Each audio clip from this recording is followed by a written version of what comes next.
K Bhagyaraj இயக்கத்தில் வெளிவந்த சுந்தரகாண்டம் போன்ற படங்களில் அறிமுகமானவர்கள் இந்த இரட்டை காமெடியன் நடிகர்கள் சகாதேவன் மகாதேவன். குறுகிய காலத்தில் புகழ் அடைந்தது போலவே இவர்களது உடல் எடையும் குறுகிய காலத்தில் மிகவும் அதிகமாக ஏறிவிட்டது. அறிமுகமான அடுத்தடுத்து சில காலங்களிலேயே 23 படங்களில் இவர்கள் ஒற்றுமையாக நடித்திருந்தனர். இவர்களது எடையும் மிக வேகமாக அதிகரித்து கொண்டே போனது. ஆனால் அது மரபு ரீதியானது என்று மருத்துவர்கள் கூறியதால் இவர்களின் எடையை குறைக்க எந்த ஒரு சிகிச்சையும் மேற்கொள்ள முடியவில்லை. ஆனாலும் உறவு பெண்களை திருமணம் செய்து சூளமேடு பகுதியில் ஒன்றாக வசித்து வந்தார்கள்.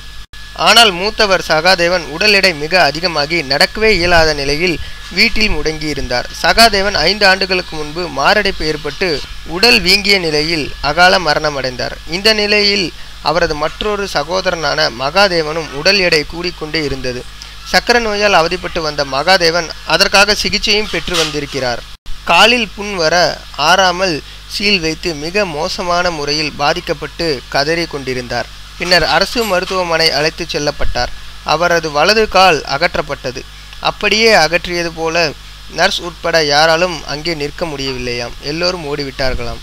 அதற்கு பிறகு 2 நாட்களில் துடிதுடித்து பரிதாபமாக இறந்து போனார் மகாதேவன். 100 படங்களுக்கும் மேலாக நடித்த மகாதேவன் இறந்தபோது திரையுலகம் கண்டு கொள்ளவே இல்லை.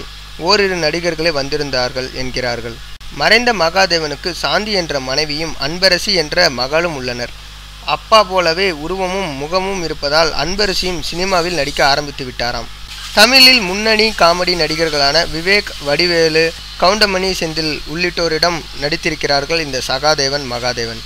நகைச்சுவையில் இவர்கள் இருவரும் சிகரத்தை தொட்டாலும் தமிழ் சினிமா உலகில் இவர்களது இடத்தை யாராலும் நிரப்ப முடியாது என்பதுதான் உண்மை. சகாதேவன் மகாதேவன் இருவரும் இணைந்து பல படங்களில் பணியாற்றி இருக்கிறார்கள். இவங்க நடித்ததுலேயே உங்களுக்கு பிடிச்ச படம் எதுன்றதை கீழே உள்ள கமெண்ட் பாக்ஸில் மறக்காமல் தெரிவிங்க.